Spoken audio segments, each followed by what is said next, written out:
Hello friends, स्वागत है एक बार फिर से। फ्रेंड्स, आज के इस वीडियो में हम बात करने वाले हैं क्रीमी लेयर के बारे में। क्रीमी लेयर अभी चर्चा में है और इससे रिलेटेड सुप्रीम कोर्ट ने एक डिसीजन दिया है जो कि चर्चा में है। आइए इसको समझते हैं। देखो friends, Supreme Court ruled that income can not be the sole criteria to decide the creamy layer. Supreme Court ने ये बोला है कि इनकम एकमात्र क्राइटेरिया नहीं होगा क्रीमी लेयर को डिसाइड करने में फॉर अमंग ओबीसीज। ठीक, और इसमें एक जो लॉन्ग पेंडिंग एक क्वेश्चन था वो भी सॉल्व कर दिया है and settled the long pending questions of equivalence. एक इक्विवेलेंस का लॉन्ग पेंडिंग जो केस था उसको भी सॉल्व किया है। Equivalence between public sector undertakings, private sector employees and government sector. ठीक है, इन तीनों लोगों के बीच में एक समानता का प्रश्न था। ठीक है, वो भी काफी समय से पेंडिंग था, उसको भी सुप्रीम कोर्ट ने सॉल्व कर दिया है और ये बताया कि those included in the creamy layer are not entitled to OBC reservation benefit. ठीक, तो ये है मुख्य न्यूज, ठीक, जो कि चर्चा में है।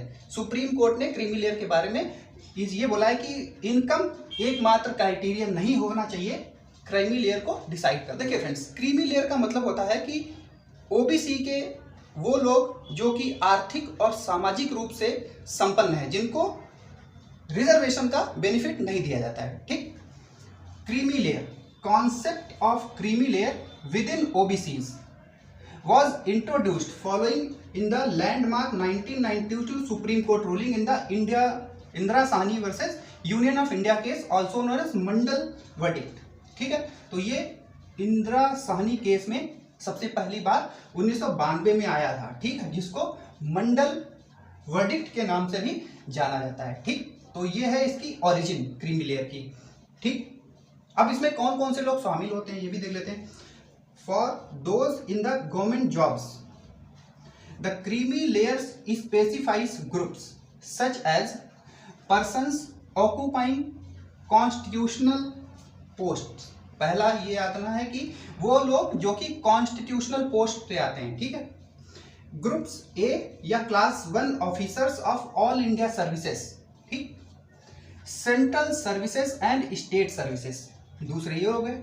फिर दूसरे वो लोग जो ग्रुप बी या क्लास 2 सर्विसेज में आते हैं of centre and state, employees of PSUs, इसमें ये भी शामिल है, officers of armed forces, professionals and those from trade and industry, property owners and income wealth test. ये लोग क्रीमी लेयर के दायरे में आते हैं। ठीक है, इसमें अगर हम संक्षिप्त बात करें तो इसमें यह बताया है if either parents is direct recruit, मतलब माता पिता में से कोई अगर कोई डायरेक्ट रिक्रूट होता है ऑफ ग्रुप ए और is promoted before the age of 40, their children can not take the advantage of OBC Kota.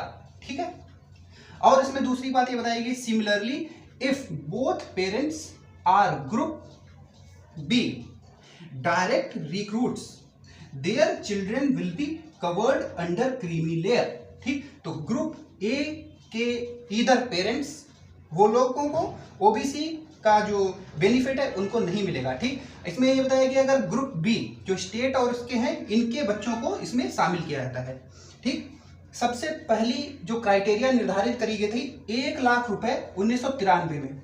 अगर हम प्रेजेंट सिनेरियो की बात करें तो ओबीसी की क्रीमी लेयर जो एक लिमिट निश्चित की गई है वो है 8 लाख रुपए पर एनम। अगर इससे ज्यादा किसी की इनकम है तो वो ओबीसी क्रीमी लेयर के दायरे से बाहर हो जाता है, मतलब कि उसको क्रीमी लेयर का बेनिफिट नहीं मिलता है। तो ये एक शॉर्ट वीडियो थी, आई होप समझ में आया होगा। समझ में आया तो चैनल पर नया है तो चैनल को सब्सक्राइब करें। मिलते हैं नेक्स्ट वीडियो में। Thank you.